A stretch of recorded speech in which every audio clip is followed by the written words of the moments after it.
Friends, ఈరోజు మీకు నేను చిలకడ దుంప స్వీట్ పొటాటోతో కొబ్బరి వేసి ఒక కూర చూపిస్తాను కమ్మగా. ఇది పిల్లలకి మంచిది, పెద్దలకి మంచిది. దీనికి కావాల్సింది ఒక పొటాటో, 2 పొటాటోలు చిన్నవి స్వీట్ పొటాటోలు కోరి పచ్చివి చెక్కు తీసి కోరి పెట్టాను, తురుగు పెట్టాను. తర్వాత కొంచెం వేరుశనగపప్పులు, అది ఆప్షన్, మీకు ఇష్టమైతే వేసుకోవచ్చు లేకపోతే లేదు. ఇది కొబ్బరి, పచ్చి కొబ్బరి, లేత కొబ్బరి, కొంచెం కరివేపాకు, కొంచెం పోపుకి ఆవాలు, మినపప్పు, మెంతులు వేసాను, కొంచెం ఆమ్చూరిది, కొంచెం కారం, ఇది ఉప్పు పసుపు వేసి దీన్ని ఇలా చేశాను. ఇప్పుడు ఇలా నూనె పెట్టి ఇందులో పోపు వేయాలి. చెప్పాను కదా, మిరపకాయలు కారం ఉన్నవి వాడను నేను అసలు.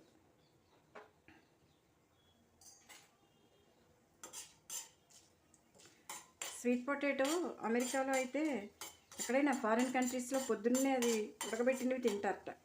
మనం కూడా పూర్వం, మాకైతే మా చిన్నప్పుడు అయితే మా నాన్నమ్మ గారు మేము స్కూల్ నుంచి వచ్చేప్పటికి వేడి నీళ్ళ పొయ్యిలో నీళ్లు కాచే, పైన రాగి గిన్నెలో నీళ్లు కాస్తుంటారు, కింద నిప్పుల్లో ఇవి పనస గింజలు, ఈ స్వీట్ పొటాటో కాల్చి పెట్టేవారు. వీటిని వచ్చేప్పటికి అవి తినేవాళ్ళం స్కూల్ నుంచి వచ్చాక.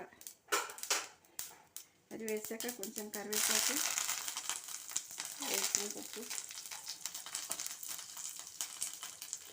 ఇష్టమైతే శనగపప్పు వేసుకోవచ్చు, నేను వేయలేదు, కొంచెం వేరుశనగపప్పు వేస్తున్నాను.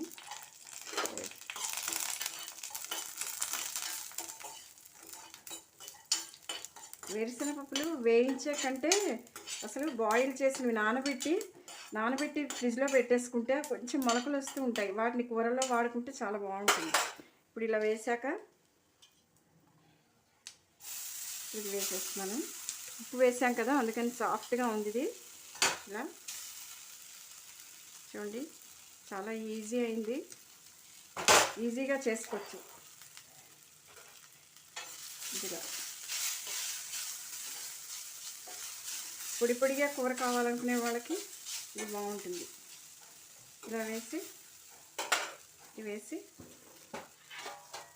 దీన్ని మూత పెట్టేయాలి. ఫ్రెండ్స్, ఇప్పుడు అయిపోయి ఉంటుంది. 5 మినిట్స్ చాలు దీనికి, చాలా క్విక్గా అయిపోతుంది. చూసారు కదా, కలర్ఫుల్గా ఉంది. ఇప్పుడు ఇందులో కొబ్బరి వేసేయాలి.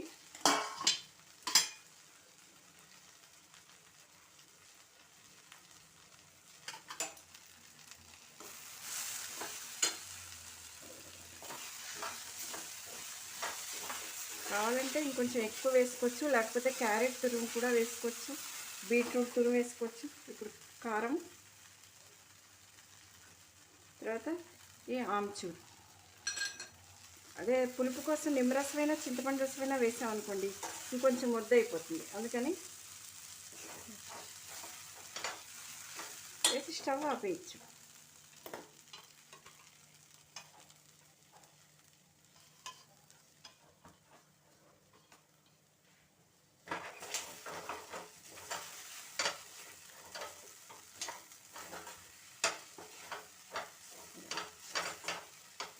కూర రెడీ. నేను కరివేపాకు వేసాను, మీకు ఇష్టమైతే కొత్తిమీర కూడా వేసుకోవచ్చు. చూడండి, ఇది కూర రెడీ.